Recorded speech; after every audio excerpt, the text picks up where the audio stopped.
Hi guys, today I would like to show you a bit of my crystal collection. Well, actually it's not my private collection, it's the collection of fine minerals and specimens that we are selling to wholesalers and collectors, retail and wholesale, all around the world. As you probably know by now, I am the owner of the Peruvian company Gemrock Peru.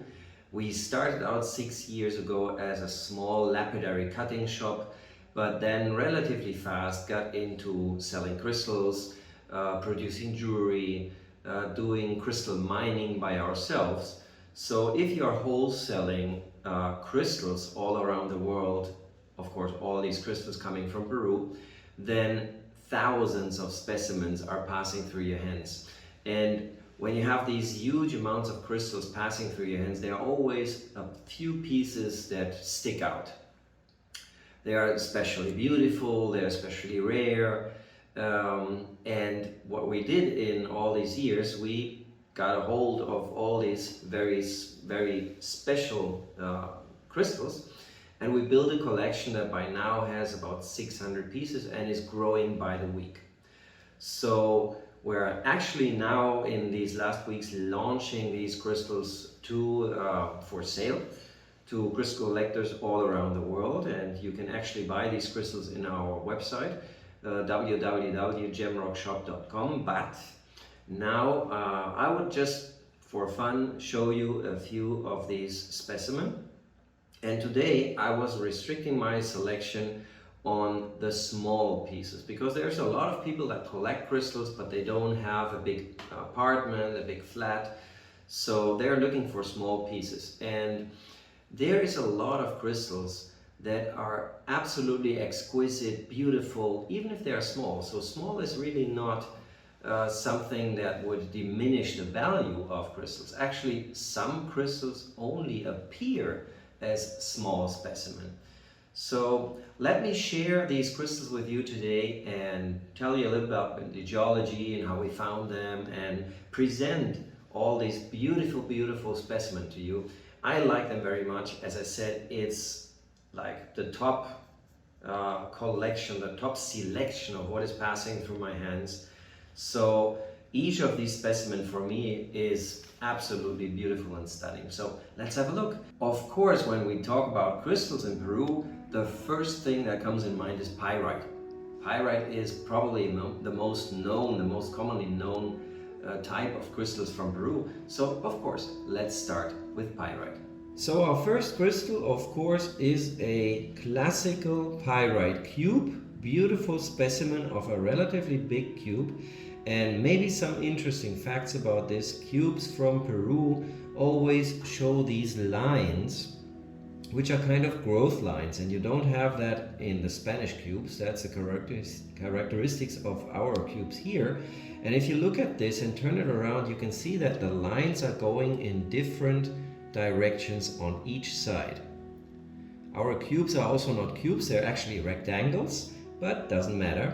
This is what Peruvian pyrite is famous for, but it's not the only crystal shape. It's one of 3 principal crystal shapes, and I have a crystal shape example of all 3 of them for you. So the next crystal shape that is famous for Peruvian pyrite is called a pyritohedron. This is one huge big crystal and a small one here on top of it, but as you can see, it's a beautiful specimen of this pyritohedron crystals, which look like kind of a ball. They're kind of round but with facets, so it's a faceted ball. That I think is the best description for pyritohedron crystal shape, and they are rare in this kind of single pyrite specimen, and they're more likely in clusters. So here we have a typical pyritohedron cluster.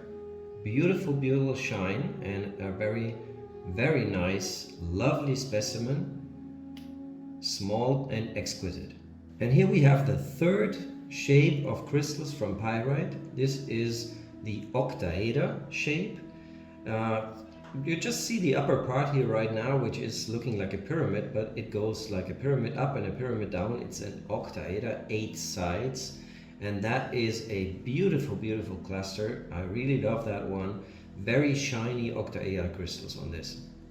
So pyrite crystals are not appearing only in these three shapes, because there's actually a lot of intermediate shapes. If you have a look, for example, on this here, it looks kind of a cube, but then again not, because it's kind of faceted. So that's a sign, kind of an in-between thing between a pyritohedron and a cube. And see how these crystals on this lovely cluster are all changing their shapes. And I read an article where some guy listed all the different variations. He came up to 26 variations of the three main crystal types. So wow, that's a lot to collect. But actually, collection is also about beauty, and this is a very, very nice, beautiful crystal cluster with crystals all around. I love that piece. Now this is one of my top favorite crystal clusters, because this has been sitting on the rock like this here on this part, and has then been growing free all around. And you can see how these cubes are perfectly shaped, distinguishable, sitting on each other all around this cluster. That's an absolutely exquisite specimen. So sometimes nature makes really, really strange things, and that's what rarity is about. A piece like that is absolutely impossible to find again. This pyrite cluster of pyritohedron crystals actually has been sitting on that part here only, and then has been growing in this worm-like strange shape. So this is a very, very rare specimen. I've never seen something like that before, actually. And yeah, well, that's absolutely top. Now, pyrite comes not always alone. Sometimes it comes with other minerals, and one of the famous combination from Peru is when there is Galena crystals that are sitting on the pyrite cubes, like in this beautiful specimen of perfectly developed cubes covered with very shiny small Galena crystals. That's another beautiful example of a very, very nice specimen. So with this specimen, it's not really about the pyrite, which is the base of it. It's about the Galena crystals, which here are now much bigger and well developed. Beautiful Galena crystals, still small, on this pyrite base.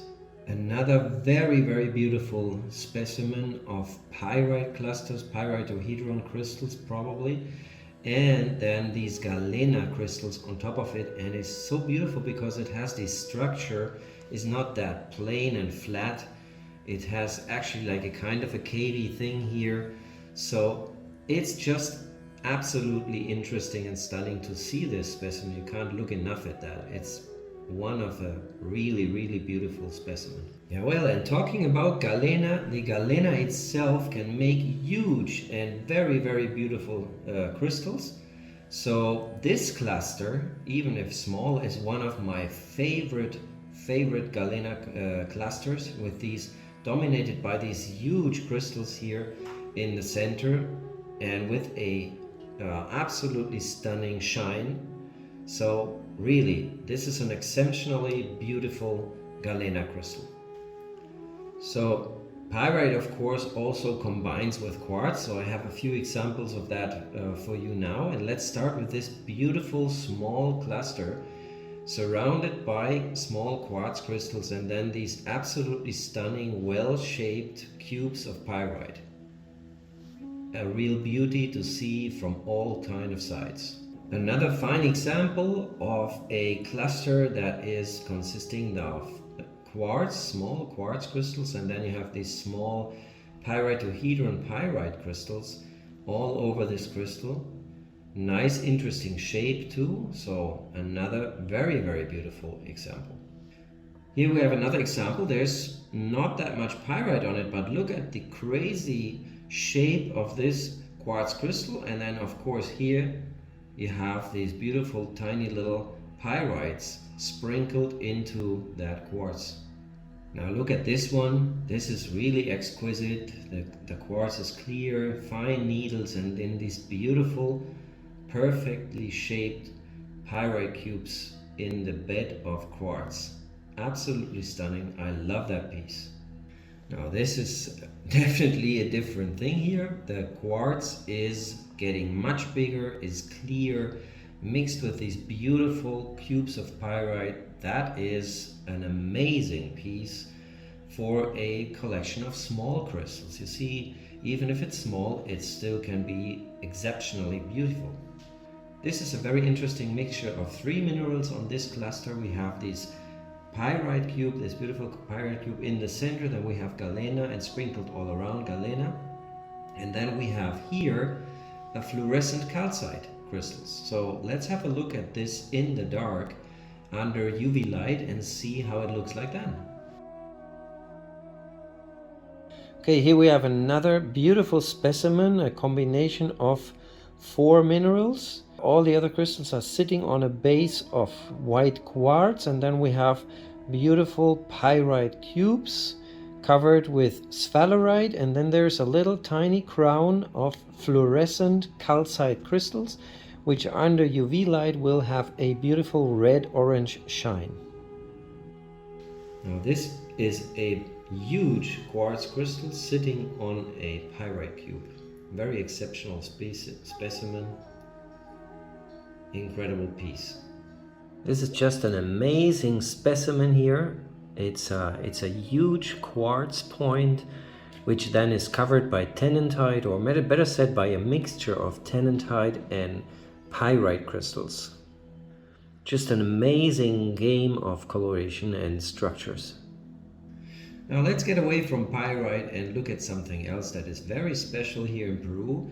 The next ones are specimen from Tentadora Mine, and it's basically quartz that has overlays of smaller crystals and overlays of Chrysocolla and malachite crystals.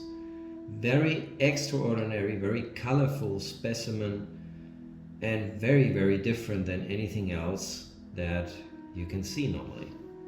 For example, in this specimen you can clearly see the quartz point here embedded in this quartz material overlaid with Chrysocolla. Beautiful color, variations of a little bit of oxide, brown, yellow, green, blue, an incredible coloration that is not compared to anything else that you can find in other places of the world. So look at this incredible composition of crystals. Normally in quartz you would like to get rid of the brown oxide, but here it makes a coloration contrast that is absolutely stunning. So you're leaving that oxide on there, and you couldn't resolve it, because then you would destroy the Chrysocolla overlay, and that is just an amazing artwork of nature painting on these crystals in different colors. Just absolutely beautiful.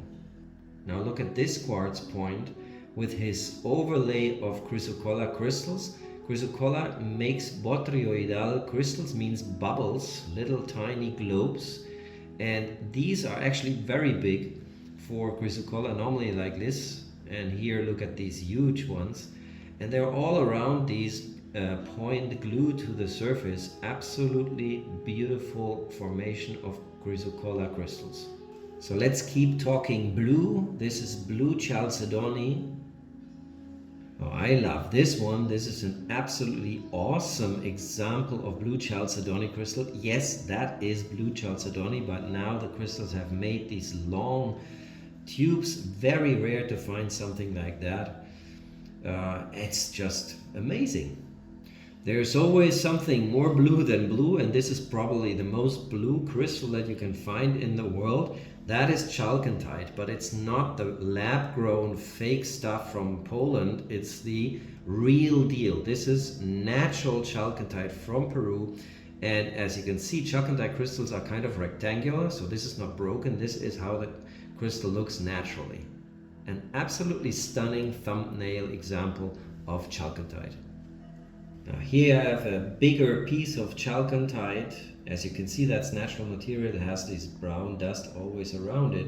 But look at these amazing structure. It looks like a city of skyscrapers that has been rocked by an earthquake, and it's absolutely, these crystals going in all directions.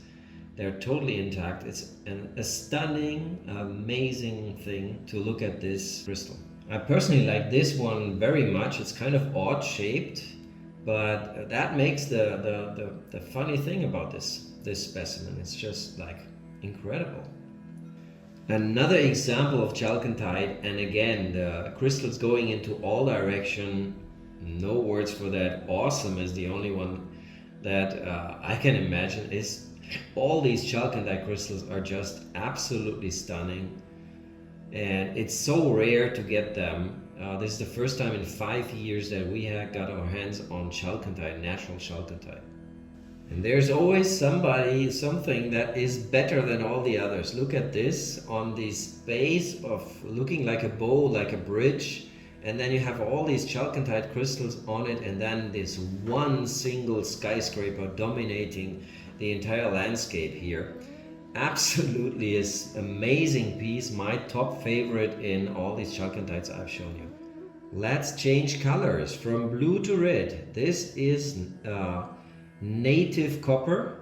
That's how nature has concentrated copper here, and it makes this amazing tree-like, moss-like, I don't know what kind of description you would need for that, this kind of very strange structure. Interesting to look at. Well, you might think that looks ugly. Well, it's probably not the most beautiful crystal, but nevertheless it's a very, very rare occurrence, because, and that comes from our own crystal mining operation in the Peruvian Andes. I have only found so far 2 pieces of this. This is the bigger one. And what is it actually? This is a cubic crystal of hematite. And there might be some discussion about this. Some people might say, oh no, that's not hematite, that's something else. It actually is hematite. So it's an absolutely rare, unique crystal for fine mineral collectors. That's the top of the top. That's wow, that's something from the other world. And here we have something very different. This is pink opal, but it's Drusy pink opal. It's kind of bubbly. You can see the pink opal vein, and then has shape in that very strange form. So that's a very interesting piece too. Another example of Drusy pink opal. Here you can see the vein. Well, and this one is really getting very colorful. Here is the pink opal. Yeah, that's already getting into jewelry quality, and then you have this bubbly overlay of quartz. Now, what is that? I can already hear screaming some people, rhodochrosite. No, it's not rhodochrosite. That's actually a crystal of rhodonite. And here another rare mineral from Peru, that's Manganocalcite. You know that it's fluorescent, and we'll have a look at this in the dark in a second, but look at the crystal shape on top of this Manganocalcite piece. Not very common to find. But now let's have a look at it in the dark under UV light. And another really beautiful example of Manganocalcite crystal, and again fluorescent, beautifully orange in the dark. And another change of color. Let's get green. Now what is this? I'm sure some of you will know this is Epidote. Beautiful luster on these tubular points of Epidote, like a hedgehog. This is these needles are going into any direction. Absolutely amazing specimen.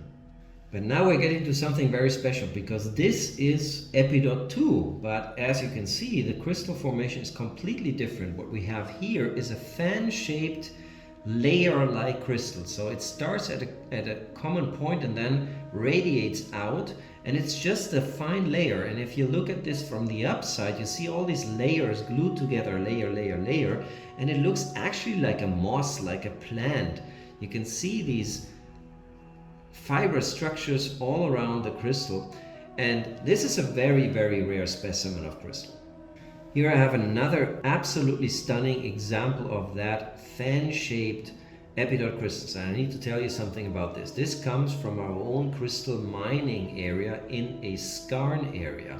Actually, fan-shaped Epidote crystals are known only from 2 or 3 locations around the world, and we have a new one now, and we're finding these incredible specimens of fan-shaped Epidote crystals only in this area. A skarn area, I need to build a little bit longer here on this. A skarn area is an area where magma bodies have been pressured close to the surface but have not reached it. And then when they cooled down within the crust of the earth, they pressured hot water loaded with minerals into all the cracks of the surrounding rock. And this hot mineral-loaded water then fusioned and reacted with all the minerals around it and created this very, very crazy mixtures of very unique crystals. And this is an example of that fan-shaped epidote. Absolutely rare. So the piece that I'm showing you now is the absolute top of the top. This is the real fan. You see it three-dimensional. There's a smaller one glued to it. But look at this amazing fan going from that central point, radiating out, three-dimensional. We're digging now for nearly a year in this area, and I've only found 2 or 3 or 4 of this kind of specimen. So this is top of the top fine mineral collectors, absolutely rare, unique, stunning crystals. There's no other way of using all this vocabulary of amazing and awesome and all that, because it's just that's just top. And another one of the very few specimens, top specimens here, you have 2 fans, a smaller one and a bigger one glued together. And now look at this, it's just amazing. This is so beautiful that I don't want to sell it. So someone who wants that has to offer me a lot of money to get rid of this. This is just too beautiful to sell. Another example of the crazy mixtures of minerals and crystals that skarn areas produce. You have here a core of epidote, fan-shaped epidote crystals, and then you have an apatite crystal here. Green apatite in form of a tube, and if you look here is the green part, the inner part, while the outside is kind of whitish. And that is another example for the crazy mixtures of minerals that you can find in skarn areas. And another example from our skarn area, digged out by ourselves. This is black tourmaline, but as you can see, it's kind of special too, because normally you would have only pieces like that.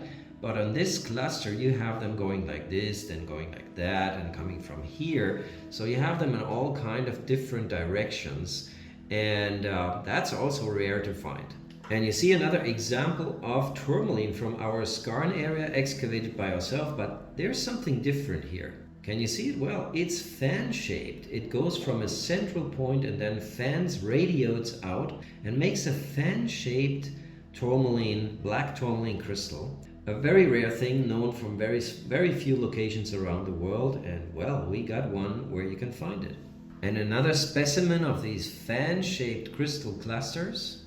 There's a big cluster, big crystal here, and then you see there are smaller ones glued on top of it into all directions. Beautiful, beautiful specimen of a very rare to find crystal structure from black tourmaline. And here it is, the world premiere, first time ever seen video of that kind of a thing. What is that? That is actually black tourmaline, but as you can see, it's a bubble. You will not find that in any literature around the world, that tourmaline can make bubbles, can grow botryoidal, but it is. So we found something in this skarn area, and you see it starts from the nucleus and then radiates out here on that breaking surface, but it makes like mushrooms. It's a mushroom black tourmaline, and it's the first time ever seen something like that, and there's no literature about it. It's just a miracle, something absolutely new. Now look at this little tiny mushroom tourmaline sitting still on its base of orthoclase and a little bit of epidote around it from our skarn area. An absolutely stunning small example of something completely new to science. And well, I'm really curious about the comments under this video when people see this, because it's just wow, it's out of the world. This is a beautiful example for a barite crystal. This is yellow barite, and the crystal shape of barite is like a slab. It's transparent. It's a little yellowish transparent, and that's a beautiful big crystal, totally intact. Here we have another specimen of Barite crystals. This time it's a cluster of several thick crystals together. This is a beautiful specimen too. We see the rock, the mother rock where the Barite crystals are on. Yeah, it's just looking very beautiful. This very strange shape, how they are glued in a row, one to each other. All the crystals are intact. Beautiful specimen. And another specimen of yellow barite with a wonderful crystal, very transparent and beautifully situated on this small piece of rock. This specimen is Galena too, but this is Argentiferous Galena, meaning it is a Galena that has a very, very high content of silver. So that's something special again. It has a special shine. And if you look at it exactly, there are small brown crystals in between the Galena crystals. And that is Siderite, another mineral. Here we have a very interesting specimen of the mineral Siderite, crystals of Siderite on Tennantite. So it's another very rare and beautiful mixture that I can present to you. Here we have another variation. These are Siderite crystals on quartz. And what I like very much about this, the Siderite plates, the crystals are organized in a way so they look like little flowers or flower buds. Just remembers me to a garden where flowers just coming up or leaves just coming up. And it's just very nice to see. This is a cluster of Chalcopyrite crystals. And if you look a little bit closer, then you can find small pieces of quartz and apatite crystals within or in between these Chalcopyrite crystals.